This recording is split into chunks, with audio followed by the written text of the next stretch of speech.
কাল রাতেই ভেবেছিলাম নিহারি বানাবো, তাই সকালবেলায় ঘুম থেকে উঠেই রান্নাঘরেই ঢুকে পড়লাম, দেখি কি করা যায়। রান্নাঘরে উঠেই তারপরে আয়োজন চালু করে দিলাম। কড়াইয়ে তারপরে একটু তেল দিলাম আর আটা আর একটু বেসন নিয়ে ভালো করে ওকে ভেজে নিলাম। ভাজার সময় হালকা ওর মধ্যে আমি আদা দিয়ে দিলাম যাতে ফ্লেভারটা ভালো হয়।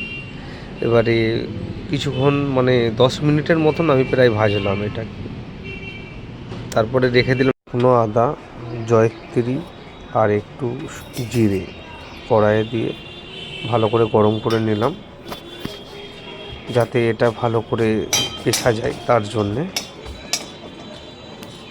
হালকা ভাজা ভাজা সেন্ট বার হতে এটাকে ছেড়ে দিলাম। এবারে এটাকে উঠে নেওয়া হলো সুন্দরভাবে। এটা উপর থেকে একটু দেওয়ার জন্যে যাতে সুন্দর সেন্টটা বেরোয়, তার জন্য। ব্যাস, তারপরে রেডি হয়ে গেল আমার নিহারি, লাল লাল নিহারি। পুরো একদম চুমুক হয়েছে। এবারে তোমরা বলবে হঠাৎ করে নিহারিটা কিভাবে রেডি হয়ে গেল মাঝখানে। তো কিভাবে কি বানালাম সেটা যদি জানার থাকে তো তোমরা কমেন্টে জানাবো। খাবার জন্য রেডি করে ফেললাম, একটু ধনে পাতা দিয়ে, একটু লঙ্কা কুচো দেবে এবারে, আর একটু তোমার লেবু। তোমার যদি জানতে চাও কিভাবে কি বানালাম বিস্তারিত জানার জন্য কমেন্ট বক্সে লিখো, সুন্দরভাবে সবাইকে জানাবো।